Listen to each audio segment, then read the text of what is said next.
আমরা খালেদা জিয়াকে, তারেককে দেশ থেকে, এই ক্ষমতার থেকে তাড়ালাম কেন?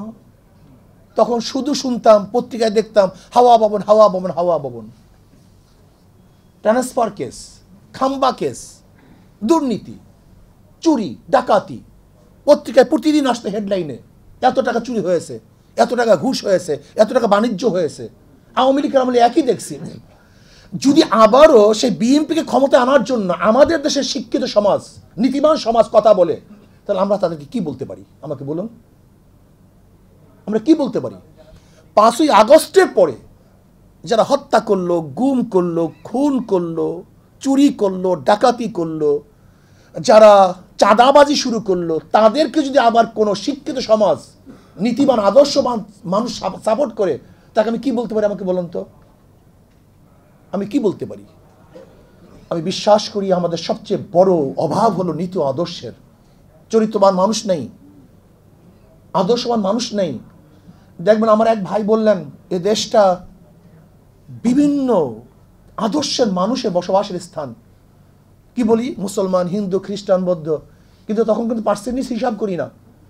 মুসলমান, হিন্দু, বৌদ্ধ, খ্রিস্টান বলার সময় সবাই সমান, কিন্তু কেউ কি চিন্তা করছি পার্সেন্টেজ আর কি?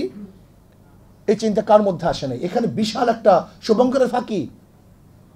আমরা যখনই দেশকে গড়তে যাই তখন একই সাথে সবার নাম উল্লেখ করি, কিন্তু এখানে যে 92% মুসলমানদের দেশ, এই মুসলমানদের চিন্তাটা তখন মাথা থেকে চলে যায়। 250-টিরও বেশি ডিজাইন অপশন নিয়ে ওয়ালটন স্মার্ট ফ্রিজ, বোঝে আপনার প্রয়োজন। তখন সবাইকে নিয়ে দেশ গড়ার চিন্তা করি, আর যখনই দেশ গড়ার চিন্তা করি তখন 92% মুসলমানদের নীতি ও আদর্শ চরিত্রের খেলাফ সমস্ত সংবিধান করা, আইন রচনা করার চেষ্টা করি। যেমন ধরে নেন ট্রান্সজেন্ডার, এটাকে মুসলমানরা মানে, আমাদের উপর চাপিয়ে দেওয়া হয়েছে। এর জন্য আমি প্রধান উপদেষ্টার সাথে যখন সাক্ষাৎ করেছিলাম, আমি তাকে অনুরোধ করেছি পাশ্চাত্যদের কোনো সংস্কৃতি যেন আমাদের উপর চাপিয়ে দেওয়া না হয়,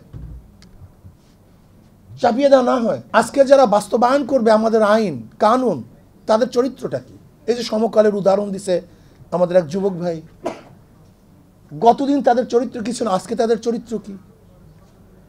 আপনি কি চিন্তা করতে পারছেন সুপ্রিম কোর্টের পুরা বেঞ্চ সরকার পরিবর্তন হওয়ার পরে যদি পরিবর্তন হয়ে যায়, সেই দেশটা কোথায়? যে ইউনিভার্সিটি সর্বোচ্চ বিদ্যাপীঠ, সেখানের ভিসি সহ যদি প্রফেসররা সেখান থেকে রিজাইন দিতে বাধ্য হয়, সেটা দেশটা কোথায়? আমাদের দেশে নীতি ও আদর্শ কোনো চর্চা হয় না, শুধু গবেষণা হয়। প্রয়োজন হল নীতি ও আদর্শ পরিবর্তন করা। যদি নীতি ও আদর্শ পরিবর্তন না করেন তাহলে অবস্থাটা কেমন হবে? একজনের নাম এ, একজনের নাম বি, একজনের নাম সি, তিনজনই চোর, ক্ষমতা আছে এ, সে কি করবে? হটাও এ বসাও বি, সে কি করবে? হটাও বি বসাও সি, সে কি করবে?